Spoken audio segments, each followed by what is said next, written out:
दोस्तों, हमारे देश में बहुत सारे ऐसे महापुरुष हुए हैं जिन्होंने अपने कार्यों से, अपने उपदेशों से भारत देश को बहुत महान बनाया है, उसको सफलता की तरफ आगे बढ़ाया है। इसी कड़ी में हम आज आपको एक ऐसे संत की कहानी सुनाने जा रहे हैं जिसका नाम पूरे भारतवर्ष में हर नागरिक जानता है। वो हैं स्वामी विवेकानंद। आप लोगों ने भी स्वामी विवेकानंद जी का नाम सुना होगा। युवाओं के हमेशा वो प्रेरणा स्रोत रहे।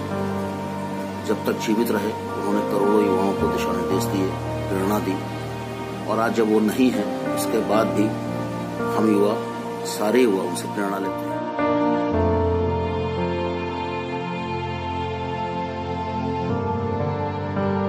उन्हीं के जीवन का एक प्रेरक प्रसंग हम आपको सुना रहे हैं आज। बनारस के घाटों में एक बार स्वामी विवेकानंद फलों की टोकरी लेकर जा रहे थे।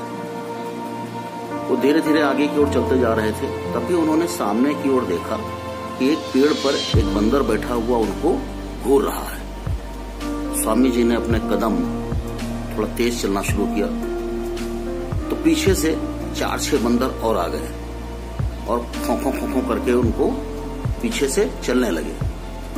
स्वामी विवेकानंद ने टोकरी को मजबूती से पकड़ा और अपने कदम और तेजी से आगे बढ़ाना शुरू कर दिया।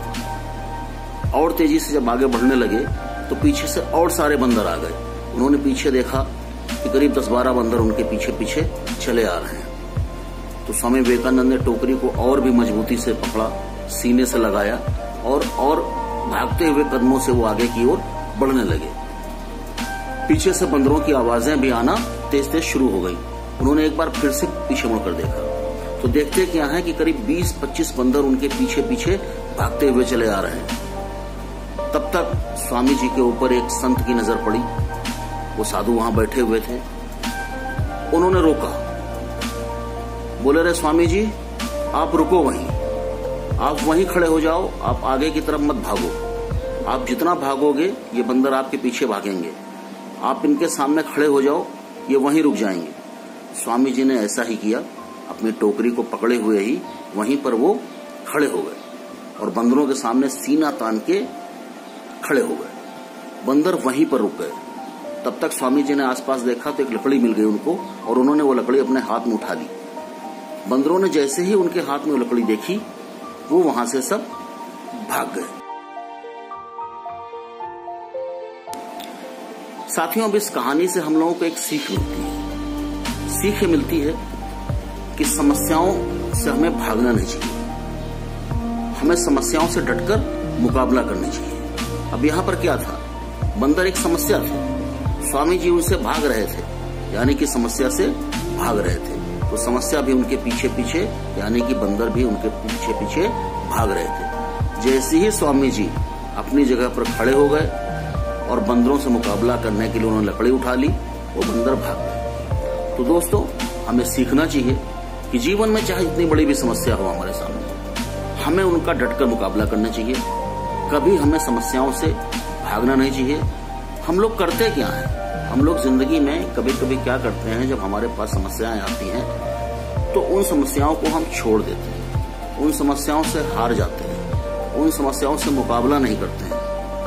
होता क्या है? जीवन हार जाते हैं। तो दोस्तों, समस्या चाहे जितनी बड़ी हो, अगर समस्या है तो उसका समाधान भी है। हमें समस्या का डटकर मुकाबला करना होगा। अगर हम समस्या का मुकाबला नहीं करते हैं तो हम जीवन में हमेशा हारते रहेंगे, कभी भी जीत नहीं पाएंगे। दोस्तों, आज भी हम लोग समस्या में हैं। आज तो एक विश्वव्यापी बड़ी विकराल समस्या है। उस समस्या से हमें डटकर मुकाबला करना है। हमको अपने हौसले को बढ़ाए रखना है, अपने हौसलों को हमें बना के रखना है और समस्या के सामने डट के खड़े होना है। यही तो हम लोगों का इम्तिहान का समय है, यही परीक्षा काल है।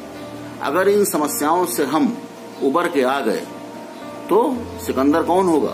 हम ही आप सिकंदर होंगे। जो जीता वही सिकंदर। तो दोस्तों, अगली बार हम आपको एक नई कहानी के साथ मिलेंगे। तब तक के लिए धन्यवाद।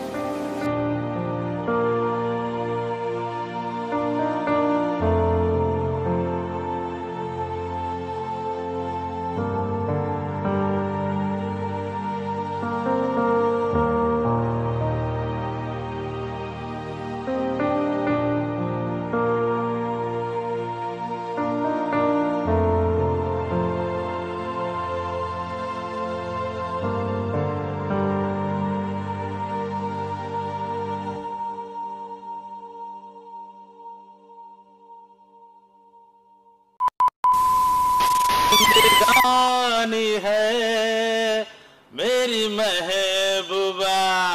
वाह वाह, कितना बेसुरा गाया है। अरे सोनू भाई फिर से ले यार। बड़ी मस्तानी है मेरी महबूबा। थोड़ा सा नए पैटर्न में लीजिए।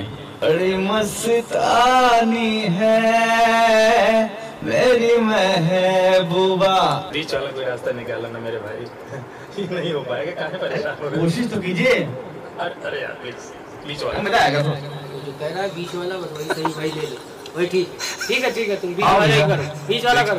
बड़ी मस्तानी है मेरी महबूबा।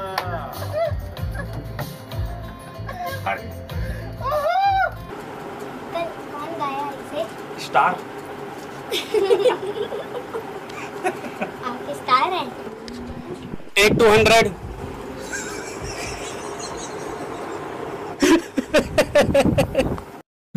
Hi friends, this is Rahul B. Seth and you're watching We Harp Entertainment. Music may be variety or good effort for society. Cheers and God bless. All the best.